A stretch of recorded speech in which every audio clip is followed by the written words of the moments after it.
Di video kali ini kita akan ngaji lagi bersama guru kita semua, Pak Ustadz Danu. Assalamualaikum Pak Ustadz. Waalaikumsalam warahmatullahi wabarakatuh. Assalamualaikum Pak. Waalaikumsalam Pak Tung.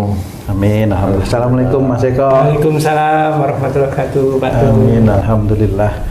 Nah, para pemirsa dan sahabat beriman dimanapun berada, kali ini tema kita tentang satu penyakit yang ini luar biasa kalau ada yang kena. Pak Ustadz, saya pernah kena asam urat di daerah kaki sini Pak Ustadz, di ini ibu jari lah. Wah, itu luar biasa Pak Ustadz. Mau jalan aja baru melangkah itu langsung ke otaknya kering gitu. Wah, luar biasa sakitnya. Mudah-mudahan nanti ini bermanfaat buat saudara-saudara kita yang lain Pak Ustadz. Itu kira-kira kenapa ya? Ini khusus untuk saya dulu nih Pak Ustadz. Monggo Pak Ustadz. Ya, bismillahirrahmanirrahim. Assalamualaikum warahmatullahi wabarakatuh. Waalaikumsalam warahmatullahi wabarakatuh. Amin ya rabbal alamin. Ya, memang bagi sebagian besar orang terkena asam urat itu, khususnya di kaki itu pasti deglok lah ya, deglok itu pincang. Jadi kalau kaki itu insya Allah kan hubungannya persoalan keluarga. Kalau telapak kaki ini kan memang harus menghadap ke depan, harusnya memang itu sebenarnya adalah mengarahkan perjalanan kaki. Kalau itu di jempol, itu insya Allah hubungannya dengan imam, Kalau jempol kakinya yang kena, itu berarti imamnya dalam mengarahkan di dalam keluarga itu penuh dengan emosi, ego, kekakuan, seperti itu. Emosi, marah, ego, jadi akunya harus didulukan, kekakuan jadi harus ngikutin. Jadi kalau nyuruh keluarganya itu ya harus nurut. Cocok itu. Oh, tapi apakah karena laki-laki imam baru di jempol kaki, kalau wanita? Wanita jarang asam urat walaupun ada, tapi jarang. Sama seperti umpamanya yang sering kena penyakit jantung itu laki-laki, perempuan jarang. Tapi ada nggak? Ada sih. Tapi prosentasenya sangat-sangat kecil. Jadi karena jantung itu berhubungan dengan ego. Nah, yang biasanya ego muncul laki-laki, perempuan ada nggak? Ada sih memang. Perempuan banyak perasaan ya Pak Ustadz? Banyak main perasaan. Ya. Ustadz tadi bilang di jempol tuh imamnya ego, aku, emosional. Kalau teman saya ada nih Ustadz, seorang Ustadz, kalau mempunyai sifat-sifat itu dia beralasan mengarahkan sesuatu yang baik ke keluarganya, walaupun dengan emosi dan ego tetap kena Ustadz. Kan kita harus ingat la ikraha fiddin. Tidak ada paksaan di dalam agama Islam. Walaupun di keluarga Pak Ustadz? Iya sama. Jadi pada saat dia itu memberikan nasihat, jangan disamakan dengan memaksa. Tidak ada paksaan di dalam agama Islam, itu memang harus dengan kelemah lembutan.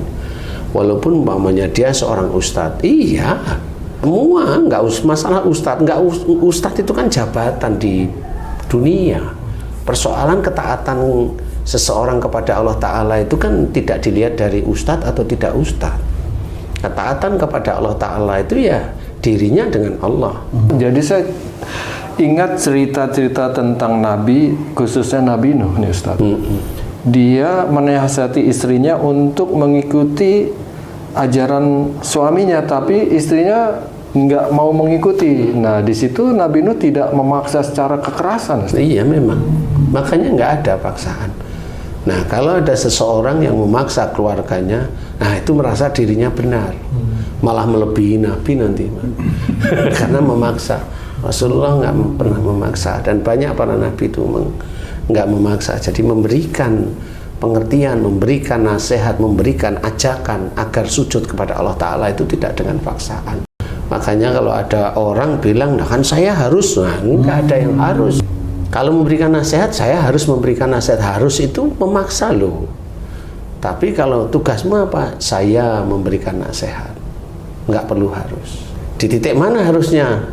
Kalau mamanya di titik ke orang yang kita ini, saya harus memberi nasihat kamu. Nah, ini menyuruh dengan paksaan. Tapi kalau tugasmu di hadapan Allah sebagai imam apa? Harus memberikan nasihat. Kan gitu. Kesini harusnya, Pak Ustadz, ya. bukan ke orang gitu. Harusnya untuk ke kita, bahwa itu suatu kewajiban karena kita imam. Makanya ajakan Nabi Nuh kepada istri dan anaknya itu kan terus disuruh. Nggak ada marah, nggak ada, memang terus disuruh. Walaupun beliau maaf akhirnya harus kehilangan istrinya ya Pak Ustadz ya. Kan nggak mau ikut ya. Iya, kalau sebenarnya kan itu bisa aja memang takdir dari Allah Ta'ala kalau sudah terjadi. Makanya kalau momennya ada orang yang kepingin kehilangan istrinya itu ya harus di nah itu yang biasanya yang langsung berhubungan itu yang ngomong langsung tadi. Lah wong nasihati terus asam urat. Akhirnya nggak jadi. Kalau ibu jari ya Ustaz, kalau di lutut Ustaz, sama nggak Ustaz? Sama, kalau di ibu jari itu dia itu merasa dia yang harus memberikan sesuatu, memberikan atau menyuruh atau mengajak seperti itu. Karena di daerah ibu jari ini daerah untuk mencari jalan ke depan. Ini sebagai imam. Jadi nanti kalau di sini daerah sini ini daerah makmum. Gitu. Jari-jari yang lain ya. Jari-jari yang lain itu sebagai makmumnya. Kalau saya begitu analisanya itu seperti itu. Nggak ada telunjuk apa, jari tengah apa? Iya sama. Ada juga. Kalau itu tangan, kalau jari kaki enggak ya. Dari kaki imam. Kalau jari ya hanya imam sama makmum aja. Kalau umpamanya di daerah belakang kelingking jari umpamanya ya di belakang ya. Kan biasanya kan di daerah jempol gitu ya. Itu di belakang kelingking ada biasanya. Itu gimana itu caranya? Nah, biasanya orang itu kalau dikasih masukan tahu, dikasih masukan baik, dia ngeyel dengan egonya dia. Itu kebalik jadinya.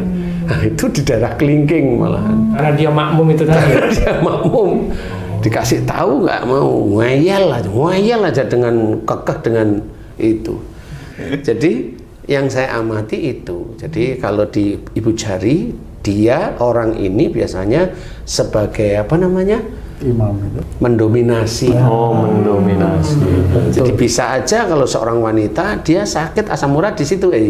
Nih si wanita ini mendominasi dia Malah sebenarnya. jadi kepala keluarga dia. Merasa sebagai kepala keluarga sehingga imamnya disingkirkan, dikudeta. Iya, nah itu memang ya benar. Jadi dia merasa dia mendominasi istilahnya seperti itu. Nah, ini juga gambaran. Jadi itu ada unsur kekakuan di dalam mengatur. Sebenarnya dalam mengatur ya. Dari di jempol kaki itu mengatur. Kalau momennya di kelingking itu ngikutin perintah sebenarnya. Jadi kalau di kelingking itu ngikutin perintah pimpinan.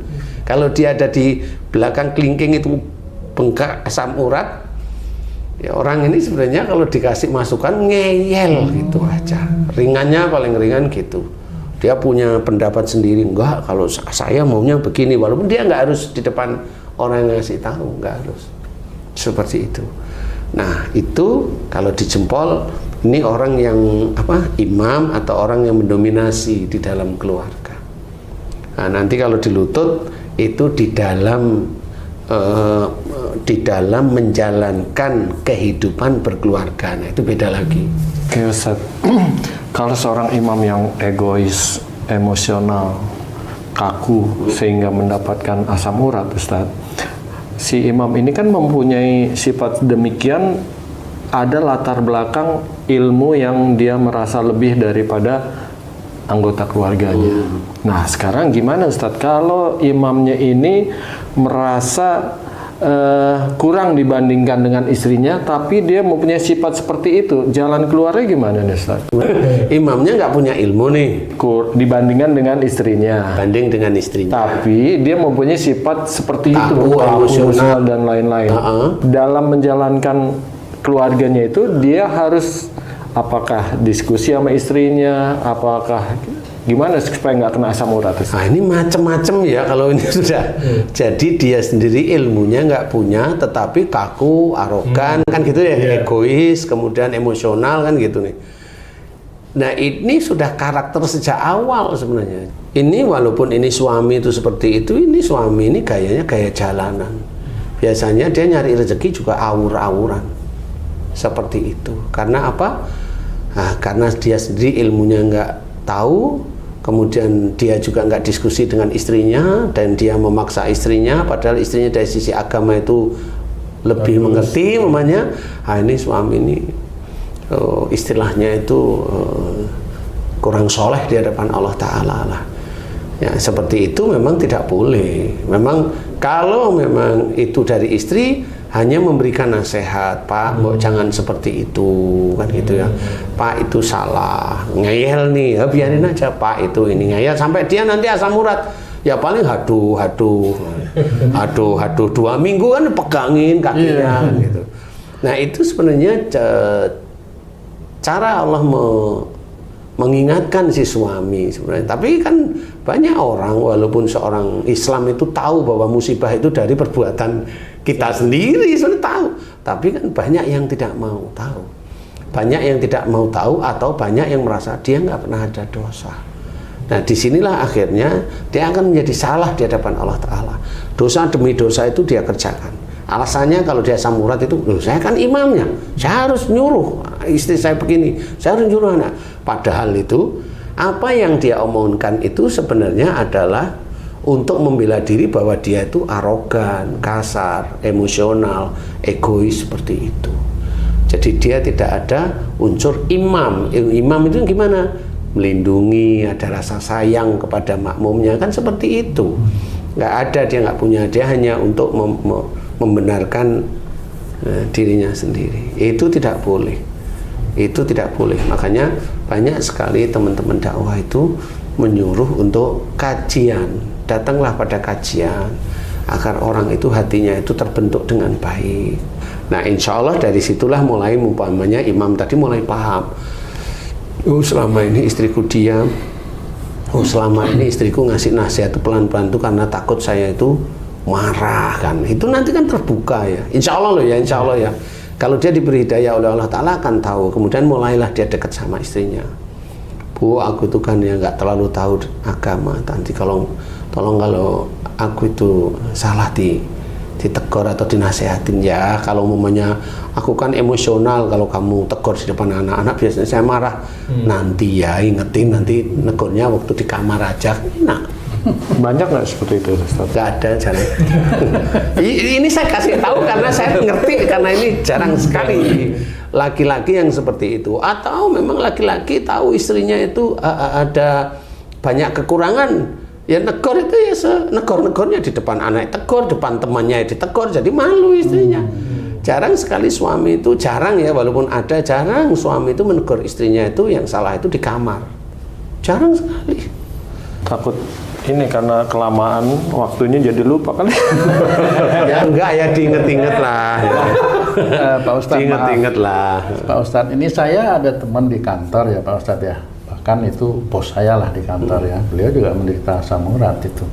Nah, apakah bos saya di kantor itu menderitanya karena pekerjaan di kantor, apa memang masalah yang ada di rumah tangga beliau, Pak? Dua-duanya. Kalau yang namanya bos itu kan dia melakukan dua hal.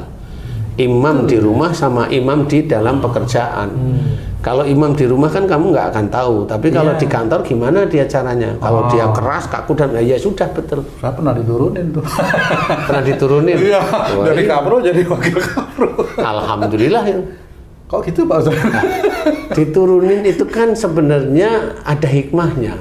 Diselamatkan itu. Diselamatkan gitu. Tapi masih tetap ikut-ikutan kan? Tapi masih tetap ikut-ikutan kan? Ya tetap Walaupun ikut di wakil. situ. Iya. Kan bisa aja kalau mending diturunkan. Kalau mamanya langsung dibebas tugaskan gimana? Kamu bagian administrasi gitu gimana Pak?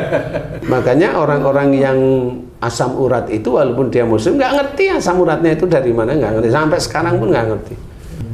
Walaupun itu dari dokter mana itu asam, enggak, makanya kenapa? Jeroan. Kan gitu ya? Enggak. Asam urat itu memang dari sifatnya manusia, perbuatan yang tidak baik. Jeroan itu hanya oleh dokter bilang jangan makan jeroan, kan gitu. Iya. Tapi kalau yang tadi gambarannya kamu waktu muda makan jeroan terus kan nggak asam urat. Enggak. Nah, karena apa? Karena kamu nggak ada yang kamu atur. Nggak ada yang kamu atur, nggak ada yang kamu menjadikan, yang kamu atur menjadikan marah, menjadi egois, menjadi kan nggak ada. Oh benar ya. Kamu ngatur siapa coba? Wong kamu disuruh pulang aja nggak pulang, Bener. Kan semaunya sendiri, berarti di jempolnya lemes. Kan semaunya sendiri itu.